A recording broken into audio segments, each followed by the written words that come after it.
these Hebrew blessings. I'm going to just read the English, though. Blessed are you, Adonai, our God, Master of the universe, who sanctified us with his commandments and commanded us regarding the reading of the Megillah. Amen. Blessed are you, Adonai, our God, Master of the universe, who performed miracles for our fathers in those days at this time. Amen.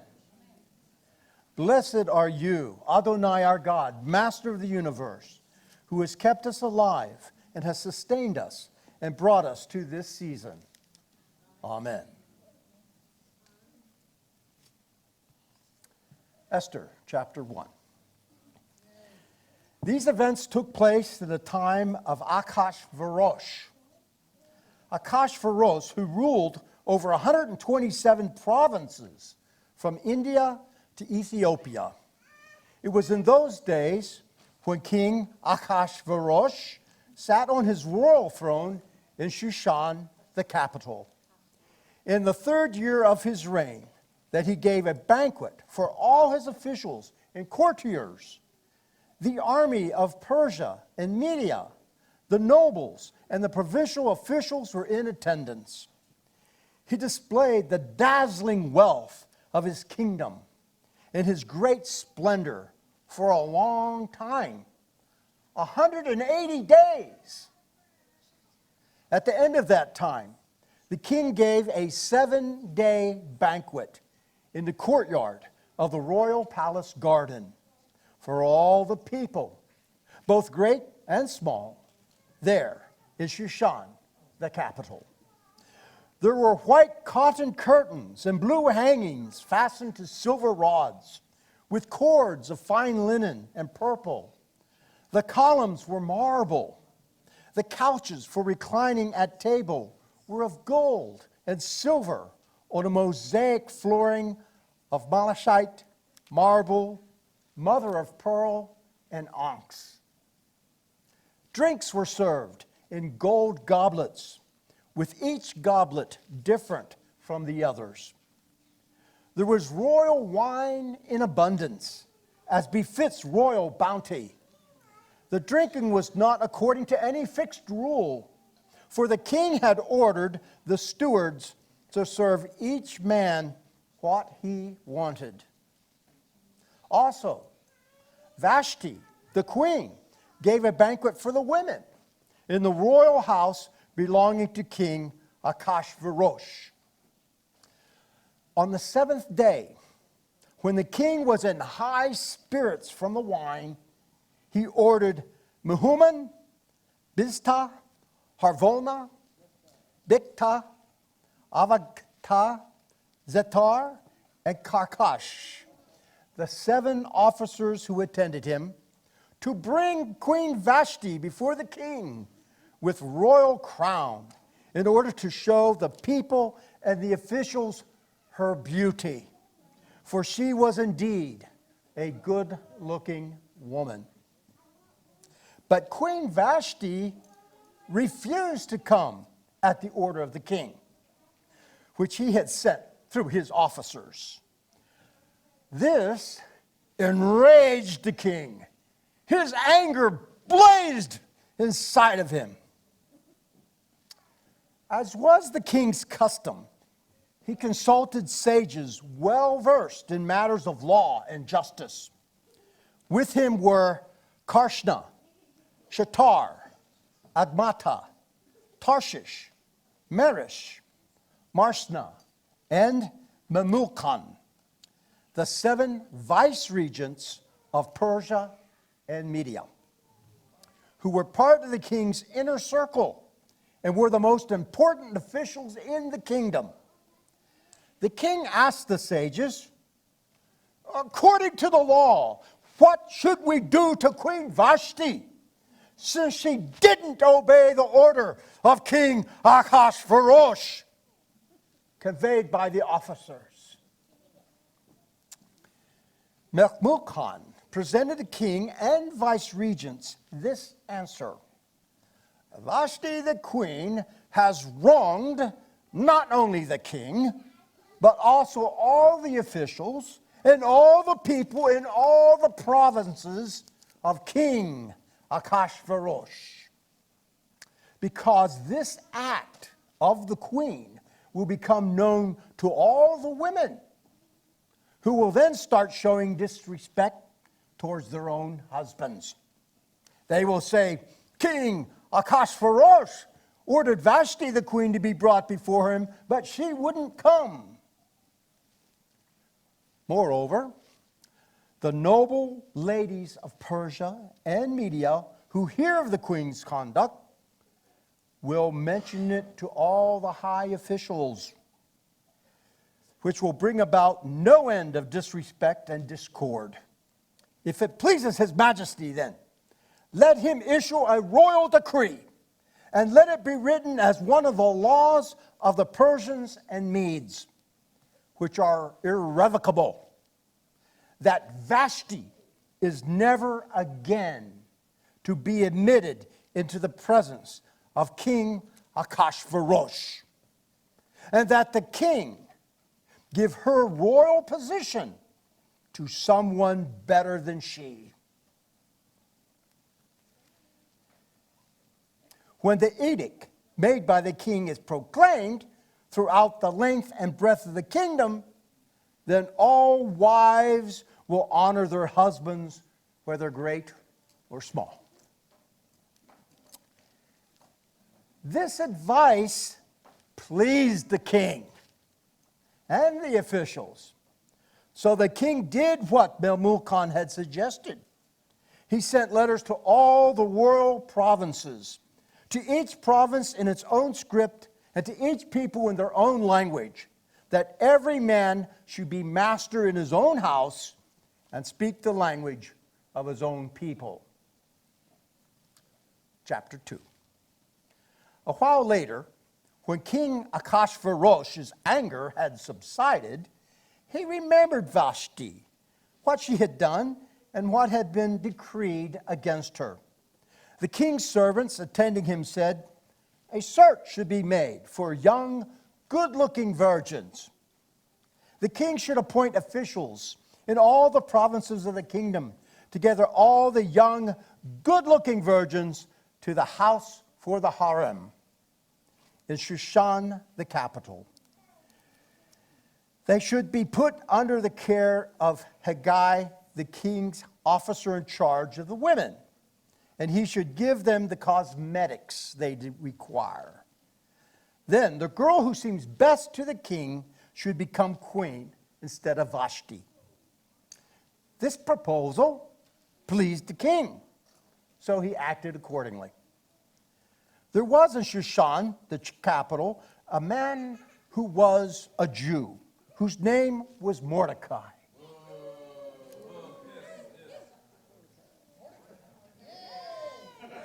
Yeah, that's much better. The son of Yair, the son of Shimi, the son of Kish, a Benyamini. He had been exiled from Jerusalem with the captives, exiled with Jeconiah, king of Yehuda, whom Nebuchadnezzar, king of Babel, had carried off. He had raised Hadassah, that is Esther, his uncle's daughter, because she had neither father nor mother. The girl was shapely and good-looking. After her father's and mother's death, Mordecai had adopted her as his own daughter. When the king's order and decree was proclaimed, and many girls assembled in Shushan the capital under the care of Haggai, Esther too was taken into the king's house and put under the care of Haggai, who was in charge of the women. The girl pleased him and won his favor, so that he lost no time in giving her her cosmetics, her portions of special food, and 7 girls from the king's palace to attend her.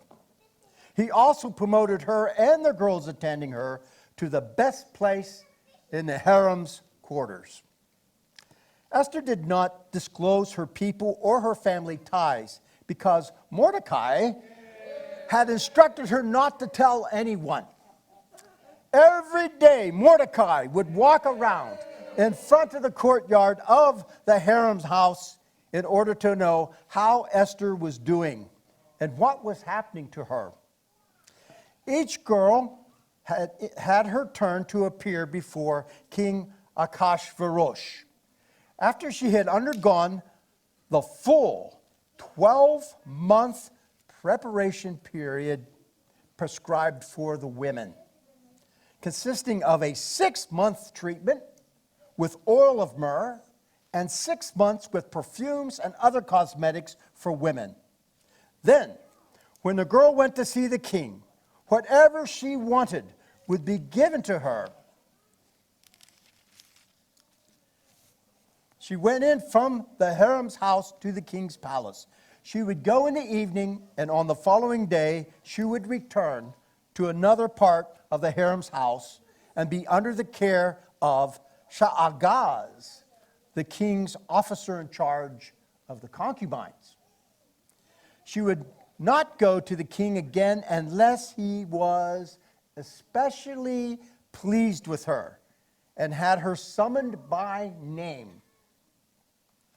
When the turn came for Esther, the daughter of Avikayil, whom Mordecai had adopted as his own daughter, to appear before the king, she didn't ask for anything other than what Hegai, the king's officer in charge of the harem, advised.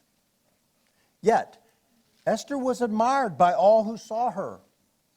She was brought to King Ahasuerus in his royal palace in the 10th month, Tevet, during the 7th year of his reign. The king liked Esther more than any of his wives. None of the other virgins obtained such favor and approval from him.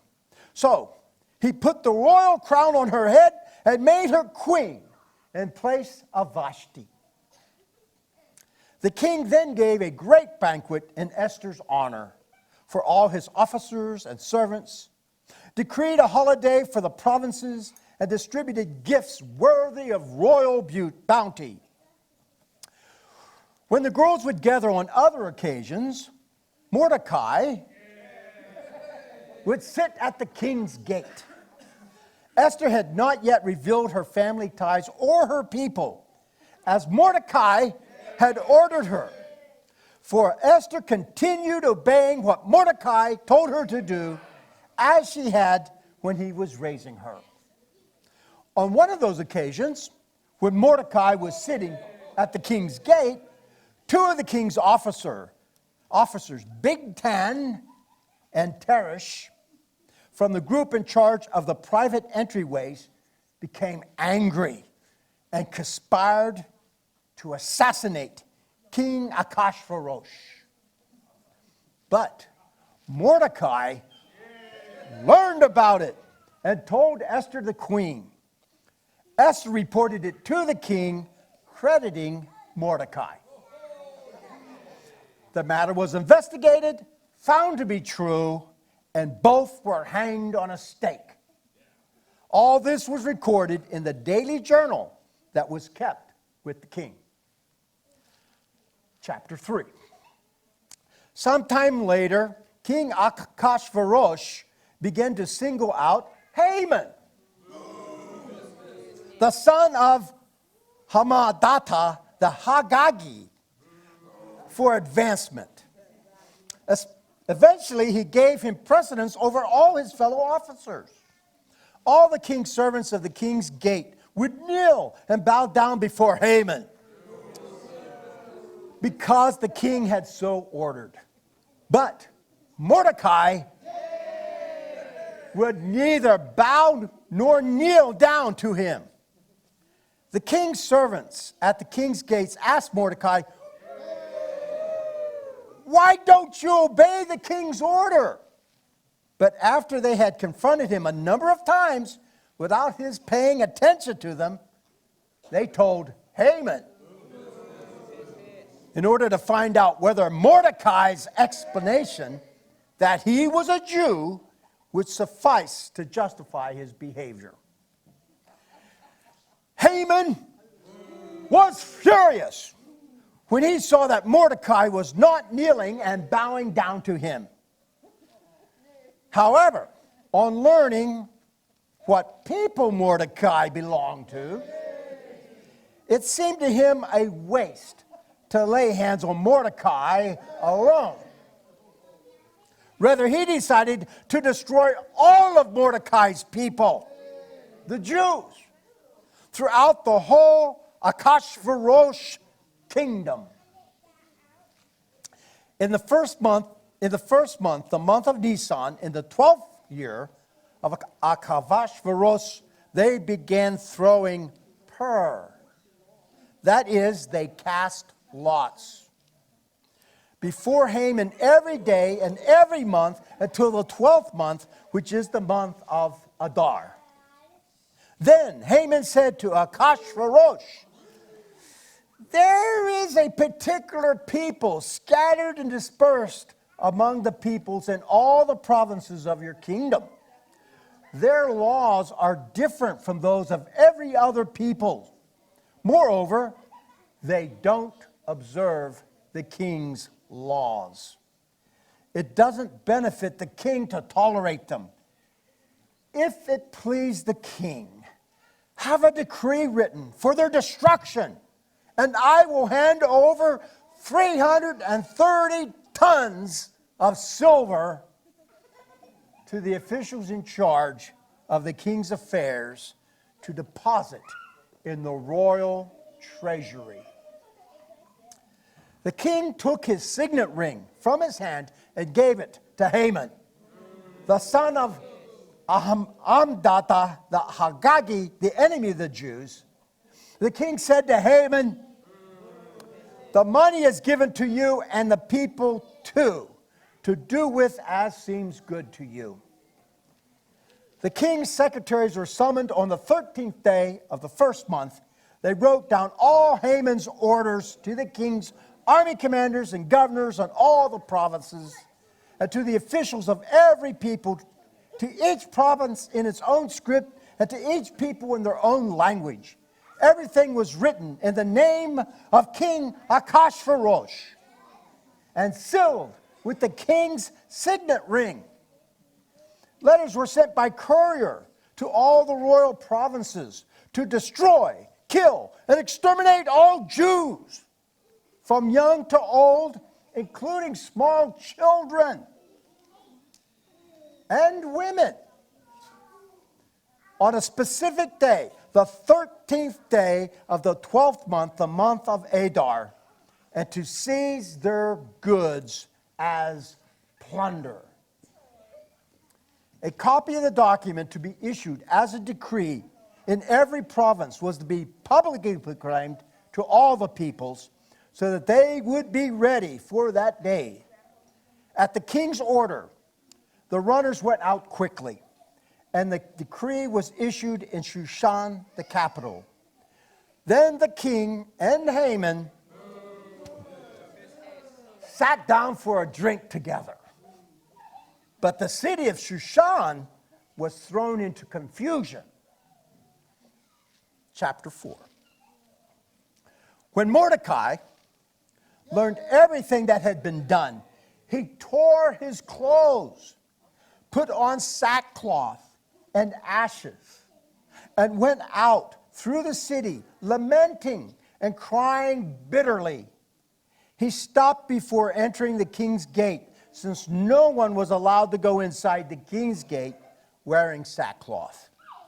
In every province reached by the king's order and decree, there was great mourning among the Jews, with fasting, weeping, and wailing, as many lay down on sackcloth and ashes.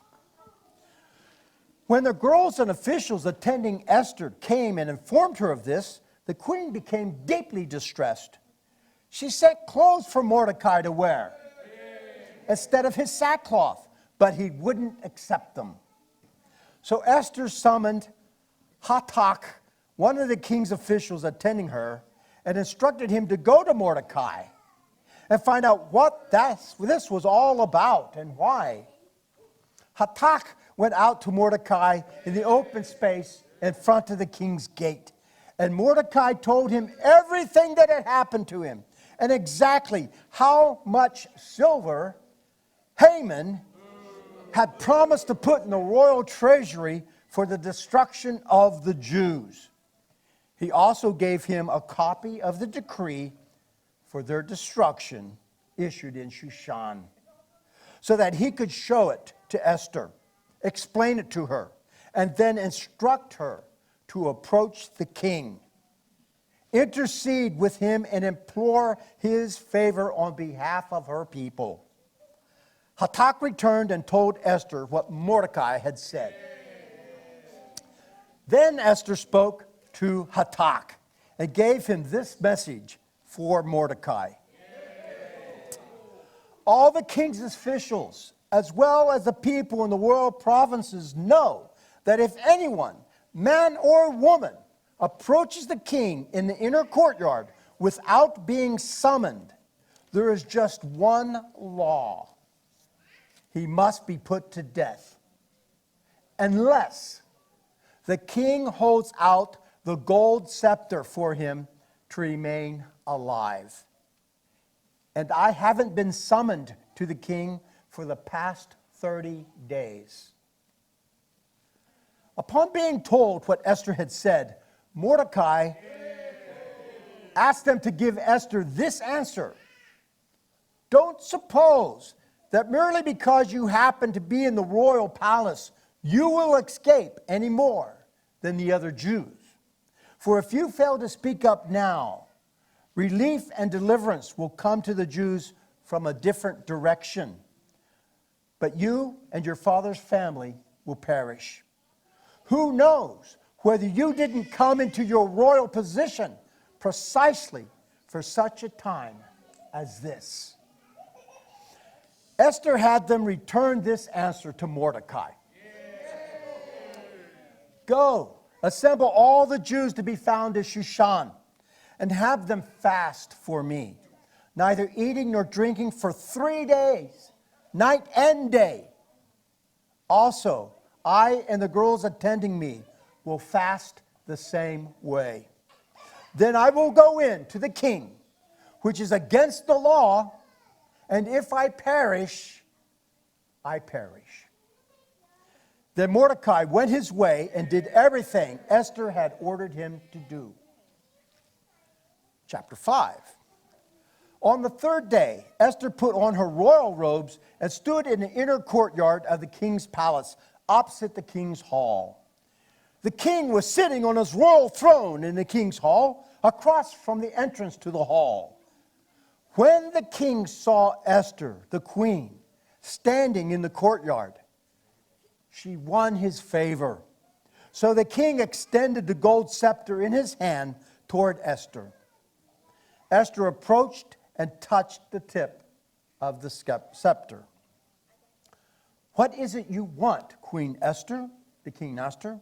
Whatever you request, up to half the kingdom, it will be given you. If it is all right with the king, answered Esther, let the king and Haman come today to the banquet I have prepared for him. The king said, bring Haman quickly, so that what Esther has asked for can be done. So the king and Haman came to the banquet Esther had prepared. At the banquet of wine, the king again said to Esther, whatever you request, you will be granted it.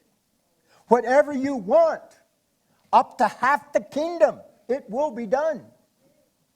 Then Esther answered, my request, what I want, is this.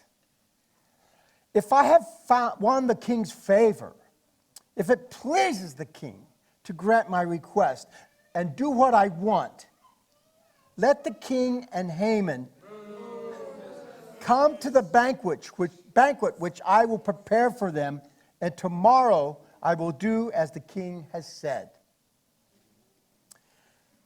That day, Haman went out happy and in good spirits. But when Haman saw Mordecai at the king's gate, that he neither rose nor moved for him, Haman was infuriated with Mordecai. Nevertheless, Haman restrained himself and went home, where he summoned and brought his friends and Zeresh his wife. Haman boasted to them about his vast wealth, his many sons, and everything connected with how the king had promoted him and given him precedence over the other officials and servants of the king. Indeed, Haman added, Esther the queen let nobody into the banquet with the king that she had prepared except myself. And tomorrow, too, I'm invited by her together with the king. Yet, none of this does me any good at all, as long as I keep seeing Mordecai the Jew, remaining seated at the king's gate. At this, Zeresh, his wife, and all his friends said to him, have a gallows 75 feet high constructed, and in the morning speak to the king about having Mordecai hanged on it. Then go in and enjoy yourself with the king at the banquet. Haman liked the idea, so he had a gallows made. Chapter 6. That night, the king couldn't sleep. So he ordered the records of the daily journal brought, and they were read to the king. It was found written that Mordecai had told about Bigthana and Teresh, two of the king's officers from the group in charge of the private entryways, who had conspired to assassinate King Ahasuerus. The king asked, what honor or distinction was conferred on Mordecai for this? The king's servants answered, nothing was done for him. The king then asked, who's that in the courtyard? For Haman had come into the outer courtyard of the king's palace to speak to the king about hanging Mordecai on the gallows he had prepared for him. The king's servants told him, it's Haman, standing there in the courtyard. The king said, have him come in. So, Haman came in. The king said to him, what should be done for a man that the king wants to honor? Haman thought to himself, whom would the king want to honor more than me? So Haman answered the king, for a man the king wants to honor, have royal robes brought, which the king himself wears, and the horse the king himself rides, with a royal crown on his head. The robes and the horse should be handed over to one of the king's most respected officials, and they should put the robes on the man the king wants to honor, and lead him on horseback through the streets of the city, proclaiming ahead of him, this is what is done for a man whom the king wants to honor. The king said to Haman, hurry and take the robes and the horse, as you said, and do this for Mordecai the Jew, who sits at the king's gate. Don't leave out anything you mentioned. So Haman took the robes and the horse, dressed Mordecai, and led him riding through the streets of the city as he proclaimed ahead of him, "This is what is done for a man whom the king wants to honor." Then Mordecai returned to the king's gate. But Haman rushed home with his head covered in mourning. After Haman has told Zeresh, his wife, and all his friends everything that had happened to him, his advisors and his wife Zeresh said to him, "If Mordecai, before whom you have begun to fall, is a Jew, you will not get the better of him. On the contrary, your downfall before him is certain." While they were still talking with him, the king's officials came, hurrying to bring Haman to the banquet Esther had prepared. Chapter 7.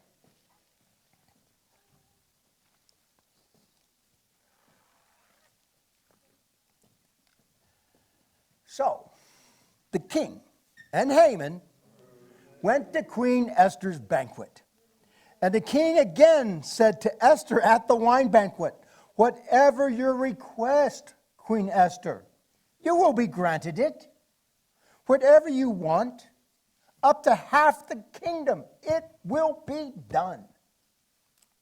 Esther, the queen, answered, "If I have won your favor, king, and if it pleases the king, that what I ask be given me is my own life and the lives of my people. For we have been sold, I and my people, to be destroyed, killed, exterminated. If we had only been sold as men and women, slaves, I would have remained quiet. Since then, our trouble would not have been worth the damage it would have caused the king to alter the situation." King Ahasuerus asked Esther, the queen, "Who is he? Where is the man who dared do such a thing?" Esther said, "A ruthless enemy. It is this wicked Haman." Haman stood aghast, terrified before the king and queen. In a rage, the king got up from the wine banquet and went out to the palace garden. But Haman remained, pleading with Esther, the queen, to spare his life, for he could see that the king had decided to do him in. Haman had just fallen on the couch where Esther was when the king returned from the palace garden to the wine banquet. He shouted, "Is he even going to rape the queen here in the palace before my very eyes?" The moment these words left the king's mouth, they covered Haman's face. Harvona, one of the king's attendants, said, "Look, the gallows 70 feet high that Haman made for Mordecai, who spoke only good for the king, is standing at Haman's house." The king said, "Hang him on it." So they hanged Haman on the gallows he had prepared for Mordecai. Then the king's anger subsided. Chapter 8. That same day, King Ahasuerus gave the house of Haman, the enemy of the Jews, to Esther the queen. Also, Mordecai appeared before the king, for Esther had revealed his relationship to her. The king removed his signet ring, which he'd taken back from Haman, and gave it to Mordecai. Then Esther put Mordecai in charge of Haman's house. Again, Esther spoke to the king. She fell at his feet and begged him with tears to put an end to the mischief Haman, the Agagi, had caused by the scheme he had worked out against the Jews. The king extended the gold scepter toward Esther. So Esther got up and stood in front of the king. She said, "If it pleases the king, if I have won his favor, if the matter seem right to the king, and if I have his approval, then let an order be written rescinding the letters devised by Haman, the son of Hammedatha the Agagi, which he wrote to destroy the Jews in all the royal provinces. For how can I bear to see the disaster that will overcome my people? How can I endure seeing the extermination of my kinsmen?" King Ahasuerus said to Esther the queen and Mordecai the Jew, "Listen, I gave Esther the house of Haman, and they hanged him on the gallows because he threatened the lives of the Jews. You should issue a decree in the king's name for whatever you want. For whatever you want concerning the Jews, and seal it with the king's signet ring, because a decree written in the king's name and sealed with the king's ring can't be rescinded by anyone." The king's secretaries were summoned at that time on the 23rd day of the third month, the month of Sivan, and a decree was written according to everything Mordecai ordered concerning the Jews. To the army commanders, governors, and officials of the people in their language, also to the Jews in their script and language, they wrote in the name of King Ahasuerus and sealed it with the king's signet ring. They sent the letters by couriers on horseback, riding fast horses used in the king's service and bred from the royal stock. The letters said that the king had granted the Jews in every city the right to assemble and defend their lives by destroying, killing, and exterminating any forces of any people or province that would attack them. That would attack them, their little ones, or their women, or would try to seize their goods as plunder. On the designated day in any of the provinces of King Ahasuerus, namely the 13th day of the 12th month, the month of Adar. A copy of this edict was to be issued as a decree in every province and proclaimed to all the peoples. And the Jews were to be ready on that day to take vengeance against their enemies. Couriers riding fast horses used in the king's service left quickly, pressed by the king's order, and the decree was issued in Shushan, the capital. Meanwhile, Mordecai left the king's presence arrayed in royal blue and white, wearing a large gold crown and a robe of fine linen and purple. And the city of Shushan shouted for joy. For the Jews, all was light, gladness, joy, and honor. In every province and city where the king's order and decree arrived, the Jews had gladness and joy, a feast and a holiday. Many from the peoples of the land became Jews because fear of the Jews had overcome them. Chapter 9.